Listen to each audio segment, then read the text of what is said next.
You are Locked On Ole Miss, your daily podcast on the Ole Miss Rebels. Part of the Locked On Podcast Network, your team every day. Thanks for making the Locked On Ole Miss podcast your first listen every day. We're free and available wherever you get your podcast, including YouTube. We're part of the Locked On Podcast Network, your team every single day. Hello, I'm Stephen Willis, and alongside Brian Smith, the Florida football scout, we're going to talk a little bit of recruiting. But first, I do want to let you know that LinkedIn is the college football recruiting sponsor across the Locked On Podcast Network. LinkedIn Jobs helps you find the qualified candidates you want to talk to faster and for free. Go to linkedin.com/LockedOnCollege. Terms and conditions apply. So the Florida football scout, Brian Smith, is in the house. We're going to talk maybe what happened with Ole Miss earlier in the week, obviously. But I do want to talk about Shekai Mills Knight officially visiting Ole Miss. It feels like Ole Miss is in really good shape for this running back. And there was a sheet of paper that posted, like Lane Kiffin did a video for some person in a hospital doing some charity stuff. But in there was a piece of paper with notes about Shekai Mills Knight, where he claimed that Shekai Mills Knight was his number one quarterback on the board. Now, I don't think he is personally better than a Colin Deere. I don't think he was ahead of a Colin Deere. But the players that were available to Ole Miss at the time that video was taken, he probably is the top prospect that they were going after. He's a big back that has a lot of power. He's 215, 220. He's a great kid, too, and he plays at a really good program in Chattanooga. So he'll come in battle-tested no matter where he goes. So what would be the comp for him, for Ole Miss fans that are tuning in? What would be the comp for Shekai Mills Knight? Probably the name that nobody likes to speak anymore. That'd be Judkins. Yeah, you know, we always talk on this show that Ole Miss running backs and Kevin Smith and Lane Kiffin, they have a type of players that they go. Do. Absolutely. Yeah. Downfield, straight ahead, but when he comes up on somebody, he can run him over again. He's a big kid. He's college ready physically, which is rare. But he'll make guys miss too. He's playing at a great program. If you watch his film, there are plays where the offensive guard and tackle take the guy 6 yards down the field. He plays at a great program. But when he has a chance to maximize a play, Mills Knight does. When there isn't much there, he'll grind it out and get 3 yards. That's the most important play for a running back. Don't dance around and lose 7 yards like an idiot. Get the 3 yards, make it a manageable situation. He's a smart player, and I'm telling you, he's much more mature than most guys. I would wager heavily that regardless of where Mills Knight goes, he'll be willing to pick up the system, learn all the nuances beyond, okay, I just want to get the ball. A lot of freshman running backs are very immature and they struggle. I don't think he'll be that guy. So big backs like that are really good students, good guys, they tend to play early.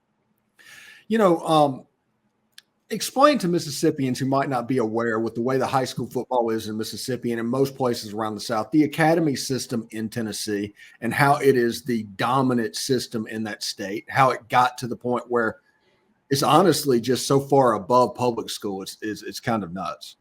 There are a handful of private schools and schools like his school, the Baylor school, McCallie school, etc., that are private boarding schools and stuff like that. Like he's from Canada, if I remember right. And several of these kids are from all over the place. It's basically, if I'm from somewhere that doesn't get attention, and you and I are familiar with that because a lot of places in Mississippi aren't that way, to be honest. If you're in a remote spot and you're willing to be away from home, you can go to one of these schools where football's first. Tennessee's got a few of them, Brentwood Academy and some of that stuff too. But like this is a school where like, you go and you live. You may not even be from the same country like him. It's totally different now. There's Raven Gap in Georgia. There's obviously IMG, which I'll be at later this week. Kids change their lives. They sometimes move out of the country, Germany, Italy, all over the place to go to these schools and just train. Yeah, it's still high school, but the weight rooms and everything they do is more college NFL-like, and you're paying a bunch of money. The kids that go there, by and large, once they take advantage of it, are so much further ahead in terms of the mental aspect of everything that's going on the field. Schools love it. Like when I go to IMG, literally there'll be 10 or more guys on the sidelines scouting players that are Power 5 coaches. Tennessee, Auburn, Ole Miss, Texas, USC, they're all over the place. There's a reason they're there. They need guys to win immediately because, as we all know, college fans are not very patient. You don't win right away, Stephen, what happens to you as a coach? You quit coaching. Because you just got fired. Yes. They want impact guys. So that's why these schools are so successful, and the kids know it. So it does help them get ready for college. An interesting situation, like at Minnesota, the quarterback that was up at Minnesota was a backup quarterback at IMG. He wasn't even the starter. Oh, he yeah. ended up getting a full ride at Minnesota. Ridiculous. Yeah. It's ridiculous. Yeah. They do workouts there and stuff. Coach will come and he'll watch him work out there. You can tell, like, does this guy have the goods? And you can go put him on the chalkboard. They have so many guys there. They have backups that go play power 4 all over the place. It's hilarious. They're like 8 or 9 guys deep. No BS in the secondary that are power 4. It's so if your name is not Bishop Sycamore, how do you get IMG to play you? I mean, they'll play. Why would you sign up for that game? I have conversations with people at IMG about that all the time. They really struggle to get games because most people know it's going to be 30-0 at halftime. Mm-hmm. There's just no way around it. They have every year, they got 20 kids in every class. They're going to play college. You're going to get your head beat in. They got to pay for the games and do different things. There's a few schools, Mater Dei, Moscow, Buford, schools like that. But there's only 2 or 3 games a year. They should really be that competitive when their kids are locked in. I've been to a few of those that aren't good. Man, 7 minutes into the game, it's 21-0. And you're like, oh boy, it's going to be a long night. They put in JV guys beginning of third quarter. It's one of those situations where you're not trying to beat traffic. You're just waiting for the traffic to leave because by halftime it's gone. Yeah, it's exactly what it is. 100%. So another thing is this weekend, Julius Holly, the edge, is supposed to commit. Ole Miss is one of his final 4, but I mean, Georgia's on the list. Michigan's on the list. Some heavy hitters that are going after this guy. What do you know what's going on with him? That's a kid that was at Under Armour. He's got the frame you're looking for. The only thing I'm curious about is he end up being a weak side guy, a strong side guy. How big is he going to get? Maybe even grow into D tackle. You never know. I haven't heard any scuttlebutt, but anytime I hear in-state player in Georgia, that makes me very nervous for all the other schools. In Georgia, they did just get the guy that's arguably the best edge in the country. So that gives the other schools some chance because, I don't know how many want to compete with him. But Ole Miss always gets at least one kid out of Georgia you don't expect. Will this be the kid? If you're going to compete with them, you got to beat Georgia for some of these guys too. I have not heard any scuttlebutt in the last 24 hours, and we're getting down to that point. But you tell me, man, I have not heard anything. Yeah, so we'll see what's going on. That tells me that they're at least keep doing a good job of keeping a tight lid on all of this thing. So he's probably going to commit balls or anything. There's nothing. Yeah. It's like he could end up at Georgia, he could end up in Michigan, but I know that Ole Miss probably is as confident as they can be. Well, he has a chance to play there earlier. Like Michigan and Georgia are just freaking loaded up front. Like Michigan's front 7 on defense didn't hardly lose anybody. Good luck to the teams playing them in the Big Ten again this year, by the way. Do you want to go play and wait, or do you want to go play right away? So Ole Miss offers playing time, I'm sure.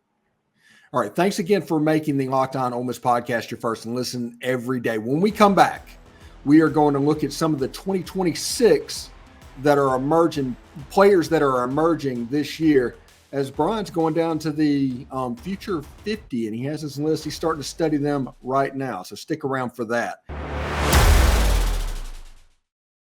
But right now, Gametime is the place to get your MLB tickets, with killer last-minute deals, all-in prices, views from your seat, and the lowest price guarantee. Gametime takes the guesswork out of buying those MLB tickets.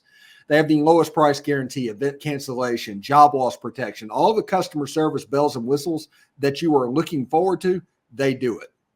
So like I said, take the guesswork out of buying MLB tickets with Gametime. So download the Gametime app, create an account, and use code LOCKEDONCollege for $20 off your first purchase. Terms apply. Again, create an account and redeem code LOCKEDONCOLLEGE for $20 off. Download Gametime today. Last minute tickets, lowest prices guaranteed.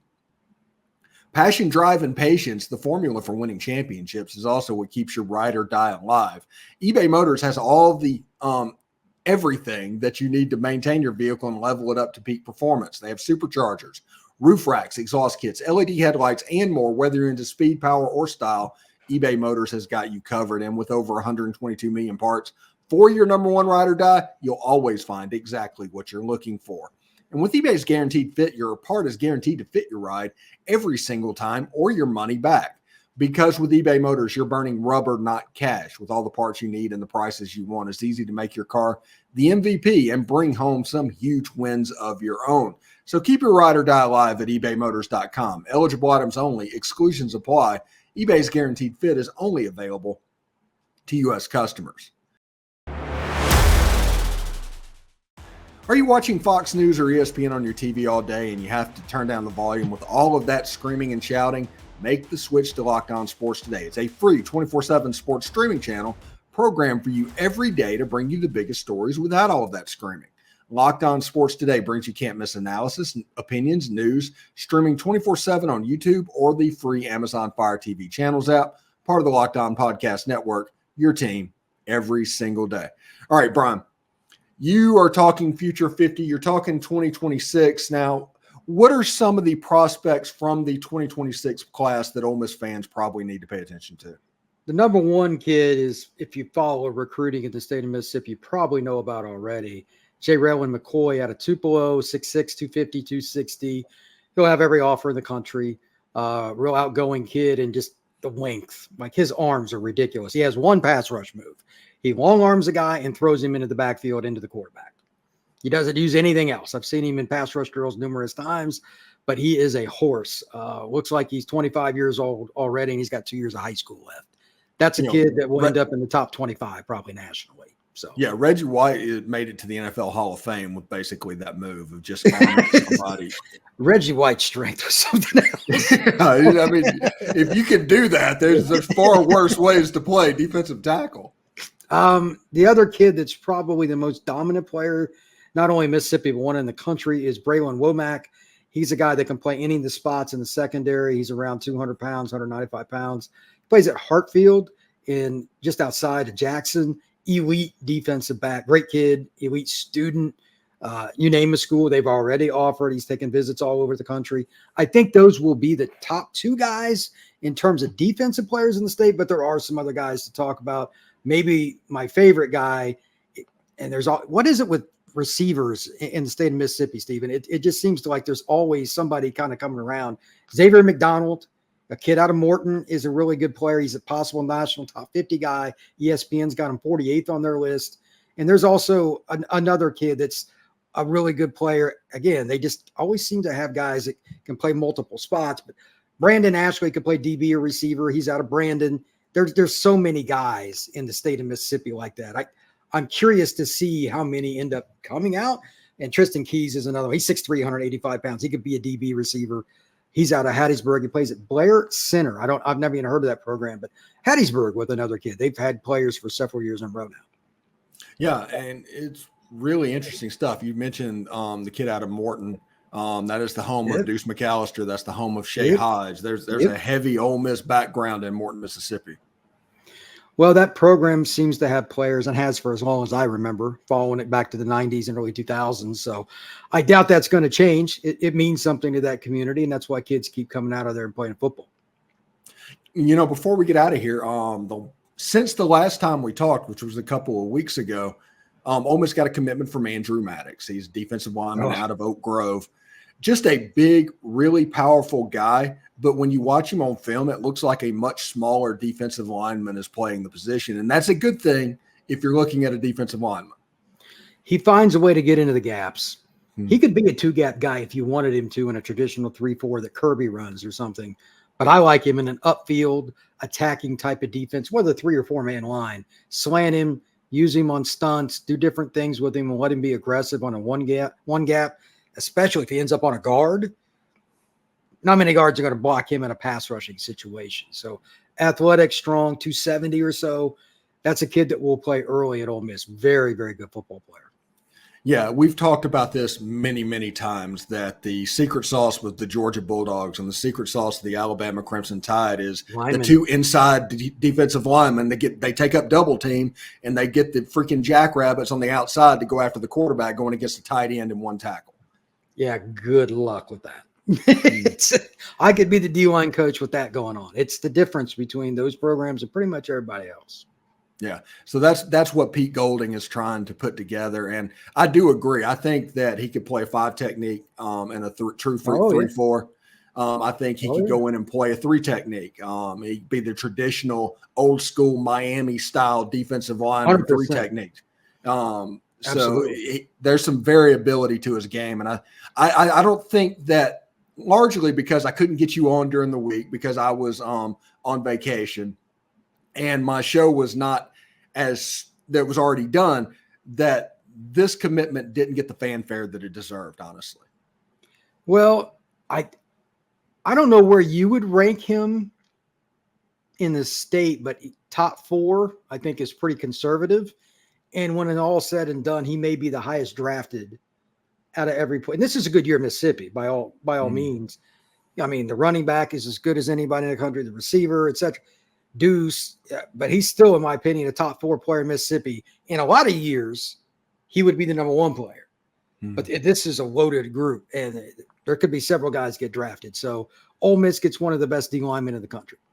Yeah, it's quite awesome that. And we'll talk to you. Let's see. Next week, I'm going to be on the road, so we'll talk to you the week after. That week, I think that's the week right before SEC Media Days in Dallas. There'll be plenty of things to talk about that week. I'm curious, Lane Kiffin in particular, what predicting his question and answer is the best thing ever. Before we get out of here, Cowboy hats at SEC Media Days this year, how many? Ooh. I would say 25%. I'll bet 25% on that. I guess Ward only knows what he'll wear, but that's another story. Have you seen the picture online? I think Michael Katz from the Tupelo Northeast Mississippi Daily Journal sent it to me. It was when he was the coach at USC and he went to the Sun Bowl and he had to wear a sombrero. That picture's online. I haven't seen that. Oh, that's got to be great. He probably eats it up because he's that guy. Yeah. So thank you again for making the Locked On Ole Miss podcast your first listen every day. We're free and available wherever you get your podcast, including YouTube. We're part of the Locked On Podcast Network, your team every single day. Brian Smith, the Florida football scout. What have you got going on this weekend, buddy? It is Future 50, top 26 players in the country down at IMG from all over, from California to Miami. There's like 5 Mississippi kids there. I'll have some stuff for you coming up here pretty soon. All right, Brian. We'll see you later, bud. Take care.